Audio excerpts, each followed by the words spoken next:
All right, kids, y'all ready to finish out this saga? Conrad, I hope you're enjoying this story as much as I am. What about you, Lucy? Are you liking the story? Are you enjoying seeing all of these different characters, including the new female character Medusa, as well as our favorite invisible girl? Well, and one of these days, Caleb is going to enjoy these stories too. Well, let's go ahead and finish out the finale of the fight between the Frightful Four and the Fantastic Four. Well, here's what was going on the last time we looked at the story. We see the Baxter building. We see the Wizard's anti-grav ship flying noiselessly, maneuvering effortlessly.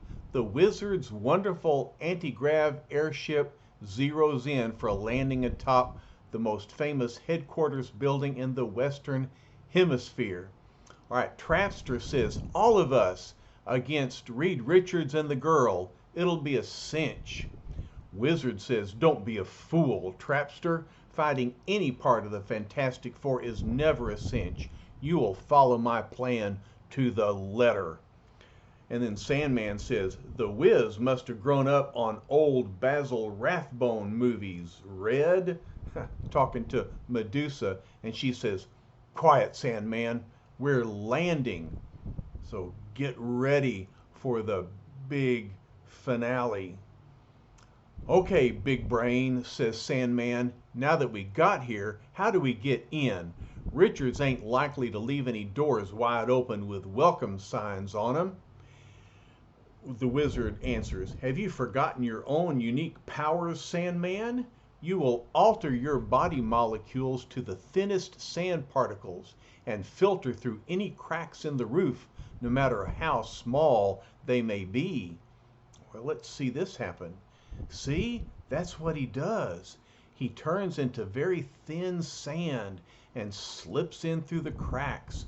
The Wizard says, well done. Now quickly reverse the process and make your body rock hard before they can be alerted. Then we will follow plan A. We must not fail. And Sandman thinks, I gotta hand it to the Wizard. I may hate the sight of him, but he's as dangerous as they come. Well, it sounds like he's got a good plan now to attack the Fantastic Four inside their own Baxter building. So look what Sandman does. He turns his sand-like body into rock-hard fists. And the Wizard says, good, good. Keep applying maximum pressure. The roof is beginning to crack. That's it, just a little bit more. All right, says Sandman. When I need a backseat kibitzer, I'll ask for one. So he peels back the roof and opens it up to the other Frightful Four. Perfect, says Wizard. You peeled the last layer of steel back like a banana skin. Now we're ready for our greatest attack, our final victory. So they slip into the Baxter building. Look at Madame Medusa. Lucy, she's crawling along with her own hair, pulling her forward. She says, it's safe to proceed now. I short-circuited the electronic alarm complex by manipulating thin strands of hair in the wiring. That's amazing, isn't it? Just for the record, my dear Medusa, says Wizard, you might mention that it was I who told you how. And so Trapster says, Sandman, give the Wiz a gold star. The Wizard is always bragging and trying to get credit for everything he does. Sandman says, clam up, they're just ahead of us. What the Frightful Four don't realize that even Medusa's probing could not have nullified Mr. Fantastic's brilliant alarm system, but Sue had forgotten to activate the main control switch after turning it off. And now they are totally unprepared.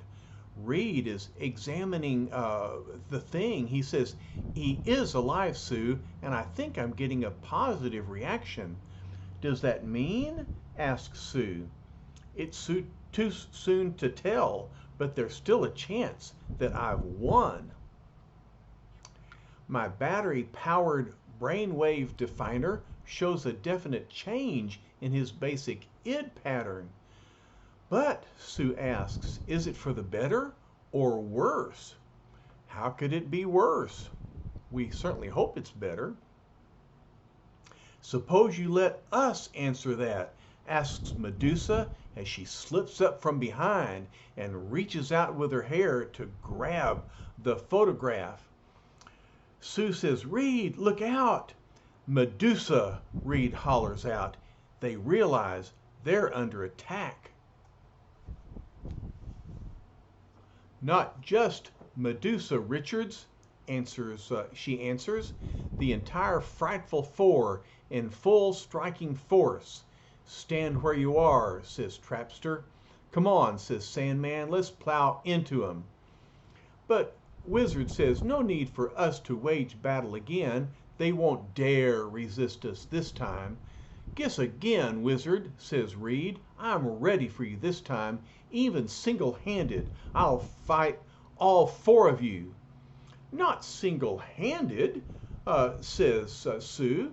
He's always leaving her out of the equation. She says, I'm by your side, but they look so confident, as though they have an ace in the hole. What could their ace be? Tell her, Wizard. Tell that weakling how right she is. Have you forgotten about the torch? Wizard asks. He is my prisoner. All I need is reverse my anti-grav disk, and he's doomed. Reed, asks Sue, what will we do? And look outside. Wizard says you can do nothing. The torch is magnetized to a life-size disk controlled by me. I'll move him from my ship to where you can see him. And look, there's Johnny attached to this gigantic disc, and he's under the control of the wingless wizard. And so Reed realizes it's true. Johnny is helpless, but not for long, not if I can reach him in time. And so Mr. Fantastic stretches out his arm to try to grab Johnny, but Wizard says, you're fast, Richards, but not fast enough. Because all the Wizard has to do is to instantly press his master anti-grav control disk, and the Wizard sends Johnny Storm skimming far out of Reed's desperate reach. So he's spinning way up high in the sky. You know what his fate will be if I direct that disk up beyond the atmosphere where there is no oxygen. You can't, says Sue. He won't be able to breathe. Well, precisely, my dear, says Wizard. I warn you, says Reed, if anything happens to that boy. You are in no position to warn anyone, retorts the Wizard. All that remains is your complete surrender. Stop him, Reed, says Sue. They can't defeat us again. They won't, Sue. I swear it, answers Reed. Your melodramatic oaths of vengeance have become a laughingstock with us, says the Wizard. They do not impress the frightful four. Medusa says, these are the surrender terms we offer. You will submit to treatment by the Wizard's id machine, so that you too will become our helpless servants. You have no other choice. Sue says, it can't end like this. There must be a way to save Johnny and to strike back at them. Think, my darling, you've never failed us yet. And I won't fail now, promises Reed. The first gambit is yours, Sue. Plan R, now. What is Plan R? Let's see what she does. She uses her invisible force field to create blows that bombard Madame Medusa. She groans. Good girl, says Reed. She wasn't expecting an attack by invisible force spheres. Now, protect yourself while I attack the others. Too late, Richards, says Medusa. You forgot how quickly I can pearl my hair with whiplash force. Don't worry about me, Reed, says Sue. Do what you must. And so Medusa has Sue trapped with her magic hair, and she's upended her. No, there's another way to beat them. Stay back, says Reed. Sue says, you shouldn't have stopped us. I'd have beaten her somehow, and I bet she would have. Wizard says, hold her, Sandman, talking about Medusa. I'll take over now. Have you both forgotten the torch? His moments are numbered. First, bring the torch back to the window, says Reed. Then we'll deal. Don't trust him, Wiz, says Trapster. He's trying to stall for time. Reed says, the Trapster's right. All I need are another few minutes. Very well, Richards, I'll call your bluff. There is the torch now. Now you have 10 seconds to surrender, or you'll never see him again. If my calculations are correct, thinks Reed, 10 seconds are all I'll need. Then, exactly 7 seconds later, the all but forgotten thing begins to stir as a steel-sinewed hand reaches out, grasping the first object it encounters. He grabs the phone. Wizard, look, it's the thing. He's starting to move. And he crushes the phone with his powerful grip. Wizard sees that. He says he crushed that entire telephone unit like an eggshell. He's as powerful as ever, and even more savage, more filled with raging fury. So this is what Richards was waiting for. He had estimated the exact instant you'd recover consciousness, but he made one mistake. He didn't realize you'd still be loyal only to me. Now the Frightful Four are stronger than ever. Do you think so? Do you think they're going to change their name to the Frightful Five? Ha ha ha! No way! Thing says, yeah, that ain't saying so much, Domehead.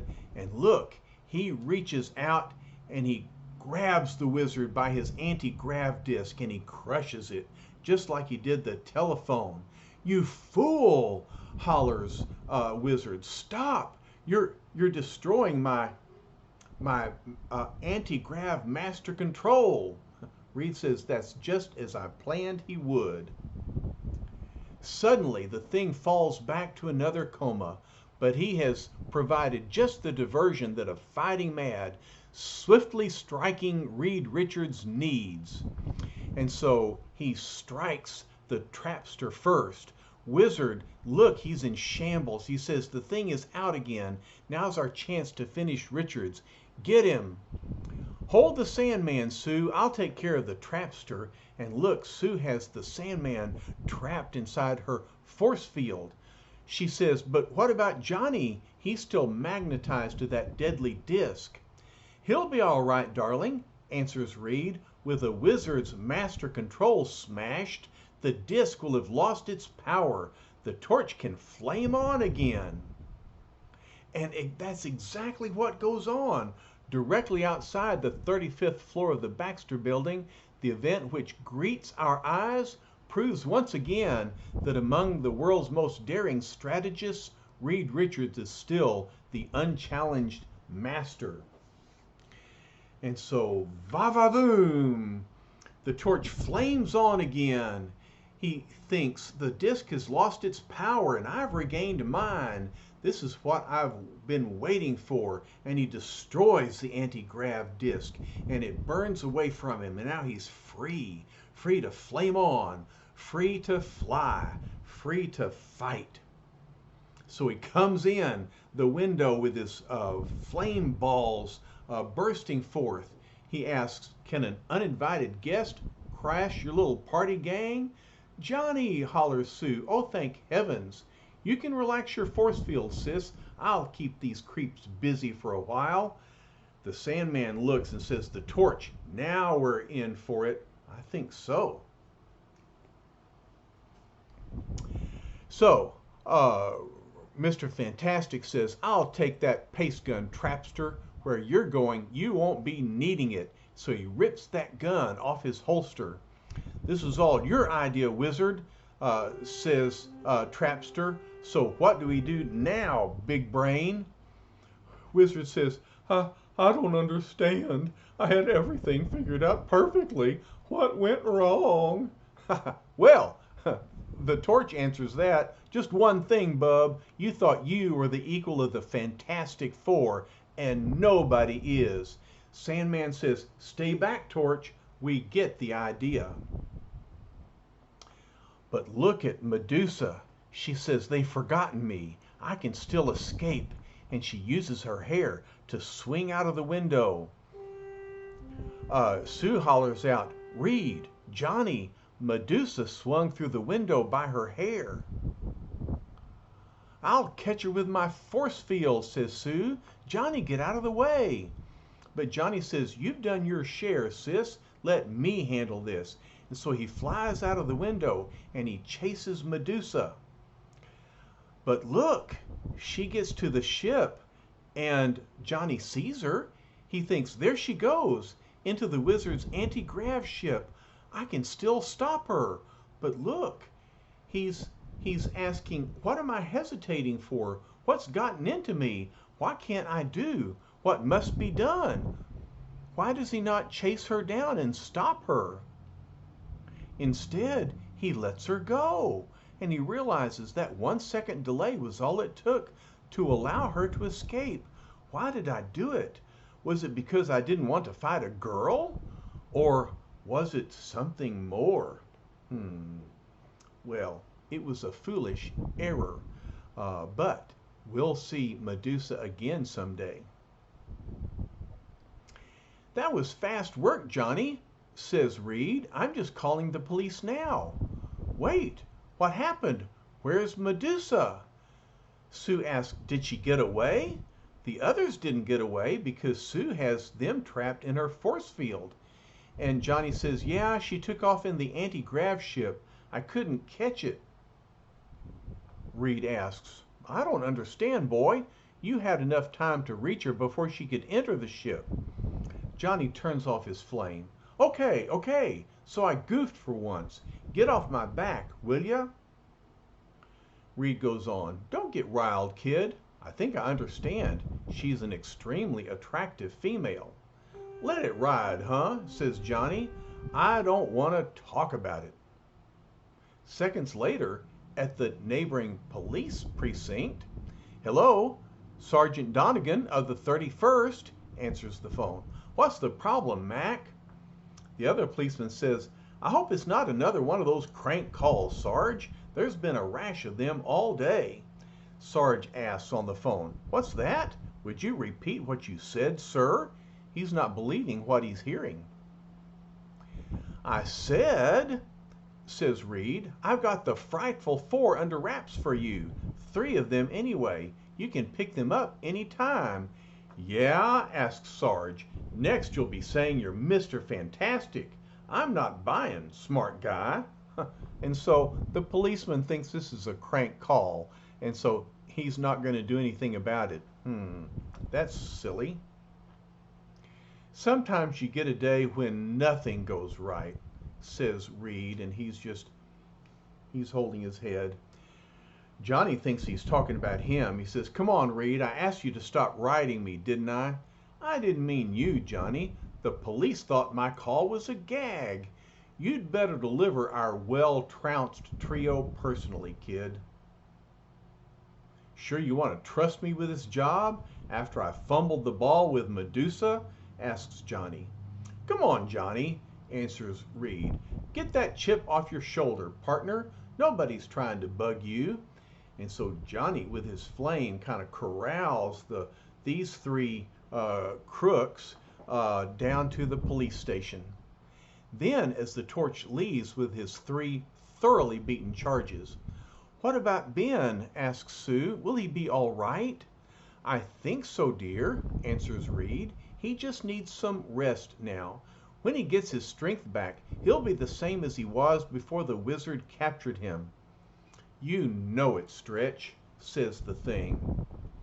What's the matter with you two anyway?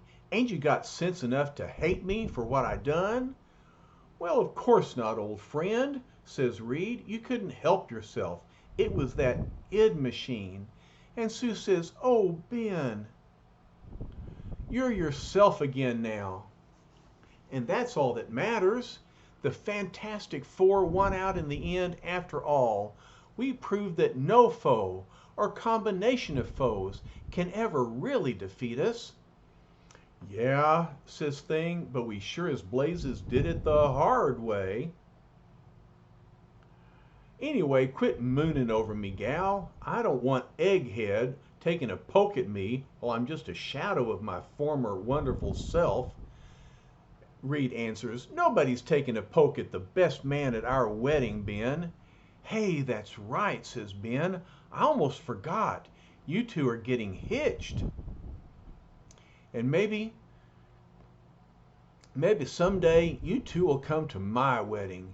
Maybe I won't have to remain a thing forever. Maybe.